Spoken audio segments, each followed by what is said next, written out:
Let's look at Iraq for a moment and talk a little about Fallujah, because those battles, the taking of the place, then the retaking of it, and ultimately the loss of it to Al-Qaeda, that was an experience in which your adversary was really changing. Was it not? I mean, in other words, it was more of an indigenous force that you were dealing with that had emerged after the overthrow of the regular army. Talk a little about that. Is that a fair assessment? I think that is fair.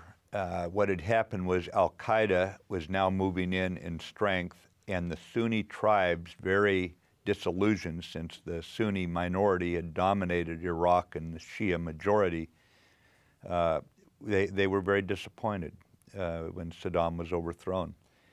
But as we came in to relieve the 82nd Airborne Division, we just left some units as recently as September, and by January we were already shipping our gear back on board ship, and some of us were reporting in to go back into the fight.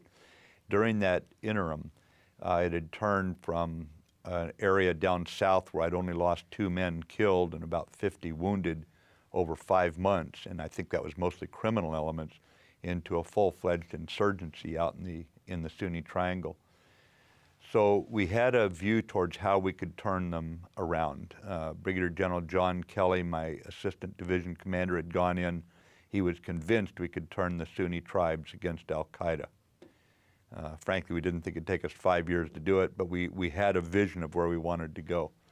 In this case, in Fallujah, some contractors lost on the battlefield, not checking in with the Marines, took a direct route from Baghdad to another city that took them through Fallujah, a very unwise move. They were captured, killed, bodies were burned, and they were strung up on a bridge. Both General Conway, my corps level commander, my Marine Expeditionary Force commander, Lieutenant General, and I strongly recommended we not attack the city. It was a city of 350,000 people. I did not have many troops I could throw at it because we were holding a very wide area and the enemy was rising all across that zone. So when we were finally ordered to go in, it was something that we had to scramble to bring in assault battalions to do. We hadn't isolated the city, and it was a tough fight. It was a very tough fight. When they ordered us to stop in place, we were probably within 48 to 96 hours of crushing the enemy at this point. We'd contained them in a small area, and they had not stockpiled enough ammunition, and now it was becoming a very lucrative fight for us in terms of the enemy paying a price. At that point, for political reasons, we were stopped. I was ordered to start negotiating with the enemy. We did so, and after 70-odd days, and we pulled back. It was probably best summed up, though, in terms of the impact on the Marines with a young man who was interviewed on TV, blonde-haired, very young, dirty machine gunner. And they said, "Isn't this terrible? You've lost your buddies. You're now being ordered to pull back. Don't you feel terrible? This must be terrible. You must be terribly angry at the political leadership." And he was a slow-talking boy from down south. And he said, "No." He said, "We'll just find them somewhere else and kill them." So the Marines did not suffer the loss of morale that would have concerned me greatly. And it's a testimonial to their fighting faith, because I was very concerned at this point. But they did not take it badly. Then eventually I'd rotated out, and we went in and we lost hundreds of soldiers, sailors, Marines in actually taking the city. I went into the city a few years later. I didn't have to wear a helmet or flak jacket. Obviously it turned around. And then since the American troops were pulled out by the administration, the Maliki government has not endeared itself to the Sunni tribes again.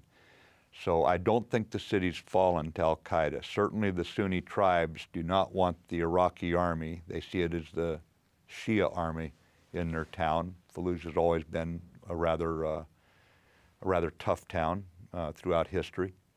But at the same time, I wouldn't say Al-Qaeda holds the town, because Al-Qaeda and the Sunni tribes do not have a long love affair. They don't care for each other. So we'll just have to see how it evolves and see if Maliki can make it an inclusive government that brings the Sunnis back in with a sense of ownership of the government. Right now, we have not seen that.